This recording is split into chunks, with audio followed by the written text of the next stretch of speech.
Ukraine's military says it has attacked an oil refinery in the Russian city of Orsk, which it described as a key player in Russia's fuel and energy sector. This comes as Russian forces are reprioritising the production of ballistic missiles, with the Kremlin seeing this as a window of opportunity to cause serious damage to Ukraine over the coming winter. I'm joined now by our military analyst, Sean Bell. Sean, thank you for being with us. What can you tell us about this strike? Yeah, good morning, well, afternoon, Murray, now, isn't it? The Orsk strike, Ukraine has hit another huge Russian oil refinery. This time it's about 930 miles away from Ukraine. You can see it right on the far side there.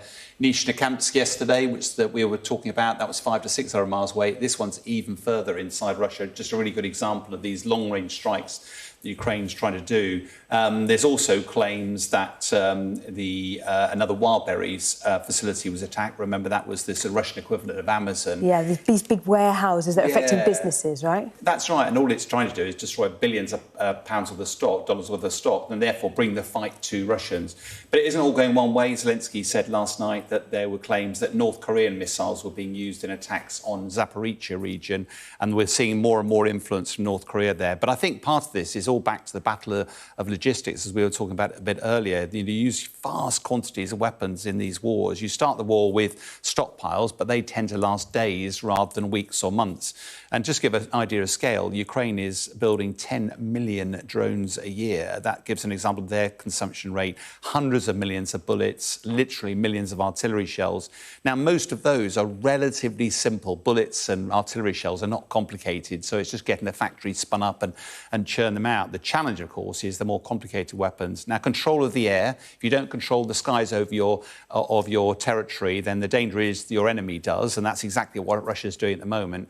Lots of drones, missiles, and cruise missiles are coming in, but ballistic missiles is the real difficult one for Ukraine at the moment. It's very difficult to shoot them down. That's why there's been increased reliance on Patriot missiles, high-tech missiles that you can't easily replicate. As we've talked about before, a lot of those being diverted to the Middle East. We're seeing them fired here. That means there's fewer available for Ukraine. Ukraine is more vulnerable. And what that actually means, though, is that for people working, if they're going to work on the rail yards, if there's energy, if there's factories producing the munitions in Ukraine, all of those will be now targeted by Ukraine using these ballistic missiles. It makes the whole country incredibly vulnerable. Now, President Zelensky sounds increasingly concerned about Ukraine's shortage of air defence missiles. Why is Russia not having the same issue? Yeah, I mean, this popped up. I was literally after yesterday, a viewer contacted me and said, so is Russia facing the same challenge? And I went, well, no, but actually I thought it is worth exploring, and had a quick look at it. Now, Russia started the war with a fairly substantial stockpile of things like artillery shells, but in the same way, it has to get its defence industrial base spun up to produce the missiles, etc. Now, what they did at the start, they bought lots of things from North Korea. They also bought them from Iran. You'll remember the Shahed missiles, the drones that were coming over.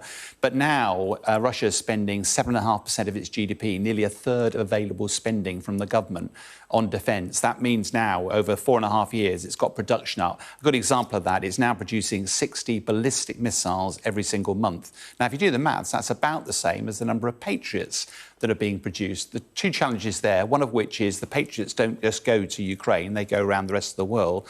Secondly, you generally need 2 Patriot missiles to fire at one incoming missile. So the short answer is Russia is actually delivering at least twice the ballistic missiles than can be shot down.